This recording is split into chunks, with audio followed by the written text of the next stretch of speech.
Hey everyone, in this video we are going to discuss keywords of Classic Science Chapter 4 Sorting Material into Groups. Let's start. First, hard. हमारा first keyword है hard means anything which are difficult to compress is called hard. कोई भी चीज़ जिसको हम दबा नहीं सकते, easily हम उसको नहीं दबा पाते. एग्जाम्पल हमारे हैं आयरन एंड डायमंड. अब और भी एग्जाम्पल्स यहाँ पे लिख सकते हैं. अब हम एग्जाम्पल जो हमने लिया है आयरन, तो क्या आप उसको दबा पाते हो? अपने हाथ से प्रेस करो उसको, नहीं, हम नहीं दबा पाते हैं. सेम इज़ डायमंड, हम उसको भी ऐसे नहीं दबा पाते हैं. कोई भी ऐसी चीज़ जिसको हम कंप्रेस, इसको ऐसे दबा नहीं सकते, उसको ऐसे प्रेस नहीं कर सकते, वो हार्ड कहलाता है. ओके, हम ऐसे नॉर्मली घर में बोलते भी हैं कि ओ ये कितना हार्ड है ना. Insoluble means substance which do not dissolve or mix in liquid or water are called insoluble. Example है हमारा सैंड एंड स्टोन. जो भी इनसॉल्युबल हमारे जो लिक्विड इनसॉल्युबल जो भी हमारा सब्सटेंस होता है वो या तो पानी में या फिर कोई भी लिक्विड में उसमें वो घुलता नहीं है. ठीक है, जो सॉल्युबल होता है वो लिक्विड में या वाटर में घुल जाता है. यहाँ पे एक वो दिया हुआ है इमेज में एज यू कैन सी एक में तो है वो घुल गया है पूरी तरह से. एग्जाम्पल के लिए चीनी हम ले लेते हैं. जब आप घर में चीनी पानी बनाते हो नींबू डाल के, तो आप देखते हो कि उसमें जो चीनी है आप ऐसे हिलाते रहते हो चम्मच से, वो क्या होता है, वो घुल जाता है. ठीक है, तो वो एग्जाम्पल किस चीज़ का है, सॉल्युबल लिक्विड का. ठीक है, पर बहुत सारी चीज़ें हैं जो नहीं घुलती. सपोज़ हमने क्या ले लिया है, ऑयल ले लिया है. ऑयल को हम वाटर में डालेंगे तो ऑयल नहीं घुलता, वो ऊपर ऊपर ही रहता है, वो नज़र आता है अलग अलग पैची सा, है ना. सेकेंड ऑयल यहाँ पे एक इमेज में देखेंगे ऑयल ऊपर ही तैर रहा है, तो ये इनसॉल्युबल है. ठीक है, इसी तरह सैंड को भी आप वाटर में या लिक्विड में डालोगे वो नीचे जाके बैठ जाता है, वो नहीं घुलता. आप चम्मच से इसको चलाओगे ऐसे ऊपर आ जाएगा, फिर दोबारा से वो नीचे बैठ जाएगा. ठीक है, और स्टोन के साथ भी ऐसे ही होता है.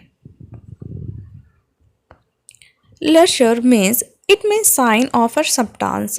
कोई भी सब्सटेंस में जिसमें शाइन आता है तो वो लशर है. एग्जाम्पल के लिए डायमंड, वो भी उसमें शाइन करता है, गोल्ड में शाइन करता है. ठीक है, material the matter of which an object is made is called material. Material हमारे बुक के अकॉर्डिंग वो सारी चीज़ें होती है जिससे कोई भी ऑब्जेक्ट मिलके बना होता है. एग्जाम्पल के लिए ग्लास.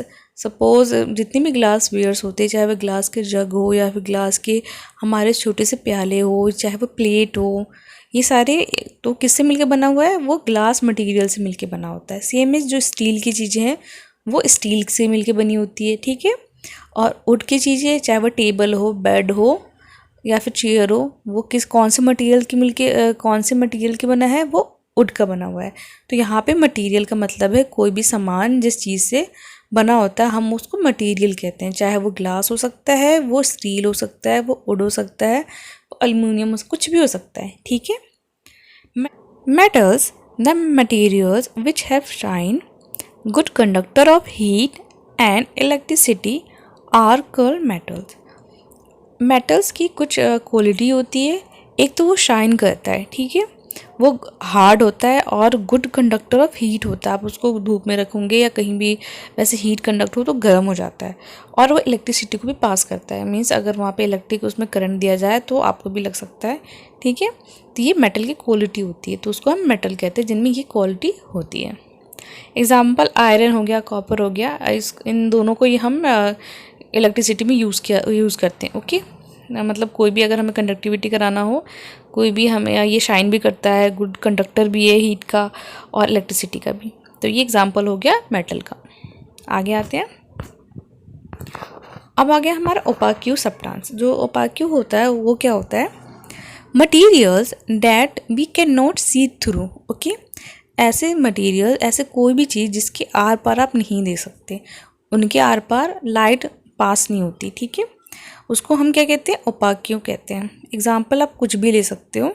आप कोई कार्डबोर्ड ले लिया, आप उसके आर पार देख पाते हो नहीं, हम कोई भी वुड ले लिए, वुड के आर पार नहीं देख पाते हैं। हम कोई भी मेटल के आर पार नहीं देख पाते हैं। वॉल हो गया, वॉल के आर पार हम देख पाते हैं नहीं। तो वो किसके एग्जाम्पल हो गए? वो एग्जाम्पल हो गए ओपाक्यू के। यहाँ पे एक पिक्चर दिखाया गया, यहाँ पे दिखाओ। जो ये जो बॉय है वही ओपाक्यू सब्सटेंस ले रखा है, उसके आर पार वो दिख रहा है? नहीं, वो नहीं देख पा रहा है। ठीक है, अब हम नेक्स्ट पे आते हैं, सॉल्युबल। सॉल्युबल वो सब्सटेंस होते हैं that are able to be dissolve in liquid और वाटर। ठीक है, जैसे हमने पीछे देखा कि जो इनसॉल्युबल वो होता है जो डिजॉल्व नहीं होता, जो पानी में नहीं घुलता या कोई भी लिक्विड में वो नहीं घुलता। ठीक है, इसी के अपोजिट जो सॉल्युबल वो होता है जो आराम से लिक्विड या कोई भी पानी मतलब पानी में वो आराम से घुल जाता है। ठीक है, मैंने पहले आपको समझाया है कि जो ऑयल इन वाटर है वो क्या एग्जांपल है? इनसॉल्युबल का। और सेम है सॉल्ट या शुगर, वो पानी में आराम से घुल जाता है, वो एग्जांपल है सॉल्युबल का। आगे आते हैं हम, रफ। कोई भी anything which has uneven surface is called rough. कोई भी चीज़ें जिनके अनइवन सरफेस होती है, खुदरी होती है, उसको हम रफ कहते हैं कि अरे ये कितनी रफ चीज़ है। यहाँ पे एक इमेज दिखाई गई है, जैसे ये क्या है? ये हमारा एक पेड़ का कटा हुआ भाग है जिसका ऊपर का आप देख सकते हो कितनी रफ सरफेस है। ये बिल्कुल ही स्मूथ नहीं है, चिकना सा नहीं है, शाइनी नहीं है, तो इसको हम क्या कहते हैं? रफ कहते हैं। ठीक है, आउटर पार्ट ऑफ कैक्टस आपने सबने देखा होगा, पाइनएप्पल, वो रफ है, वो उनकी जो सरफेस है वो बिल्कुल ही इवन नहीं है, बिल्कुल ही स्मूथ नहीं है। Translucent means the material through which we can see but not completely clear. ऐसा मटेरियल जिसके आर पर हम देख तो सकते हैं बट बहुत क्लियर नहीं देख सकते, धुंधला दिखता है। ठीक है, ओपाक्यू में बिल्कुल नहीं दिखता, ट्रांसलूसेंट में धुंधला दिखता है, ये डिफरेंस है। एग्जाम्पल हो गया कलर प्लास्टिक की जितनी भी चीज़ें आती हैं आप देखोगे, जैसे कोई भी प्लास्टिक का आप देख लो, जग ले लो, ग्लास ले लो, जो कलरफुल होती हैं उसके आर पार देखोगे तो आपको धुंधला दिखाई देता है। बटर पेपर हो गया, उसके आर पार भी आप देखोगे तो धुंधला धुंधला दिखाई देता है। Next, transparent, the material through which we can able to see clearly. ऐसे चीज़ें जिनके आर पार हम बिल्कुल ही क्लियरली देख पाते हैं वो ट्रांसपेरेंट है। हम बोलते भी हैं कि कितना ट्रांसपेरेंट है। लाइक अगर हम कोई भी ग्लास हो गया, ग्लास वेयर हो गया, जिसके आर पार हम देख पाते हैं, और जो हमारे एनवायरनमेंट में हवा है, हम हवा के आर पार देख पा रहे हैं। ठीक है, ये सब क्या है? ये एग्जांपल है ट्रांसपेरेंट के। चलिए हम तीनों को डिफरेंस यहाँ पे एक इमेज से समझते हैं, ताकि अगर किसी को भी थोड़ी सी भी इसमें कन्फ्यूज़न हो, कोई भी क्वेरी हो, वो क्लियर हो जाए। ठीक है, कोई भी डाउट हो वो भी क्लियर हो जाए। यहाँ पे एक इमेज दी हुई है। सबसे पहले इमेज जो बिल्कुल ही क्लियर दिखाई दे रहा है, एक ये जो बीच का सीन है वो बिल्कुल ही साफ साफ नज़र आ रहा है, ये एग्जांपल है ट्रांसपेरेंट का। ठीक है, जिसके आर पर हम बिल्कुल ही क्लियर देख पा रहे हैं। सेकंड है एग्जांपल है ट्रांसल्यूसेंट का, जिसके आर पार देखा तो जा सकता है लेकिन बिल्कुल ही क्लियर नहीं है। ठीक है, थोड़ा धुंधला दिख रहा है।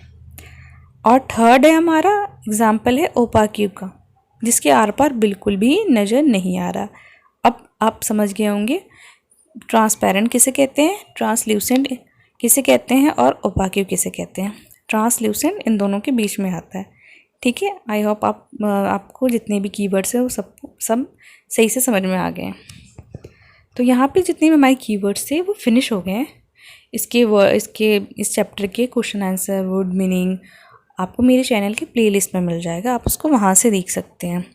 और जितने भी क्लास साइंस के चैप्टर्स हैं उनके वर्ड मीनिंग, उनके कीवर्ड्स, उनके क्वेश्चन आंसर सब आपको मेरे चैनल के प्लेलिस्ट में मिल जाएगा, आप वहाँ से देख सकते हैं। आई बटन पे भी उनका लिंक होगा, आप वहाँ से भी देख सकते हैं। डिस्क्रिप्शन पे भी आपको मिल जाएगा। If you like it please like, share and subscribe my channel. कोई भी क्वेरी के लिए, कोई भी क्वेश्चन के लिए, कोई भी रिक्वेस्ट के लिए आप कमेंट सेक्शन में कमेंट कर सकते हैं। I will try to reply you. Okay, see you next one. Till then bye bye.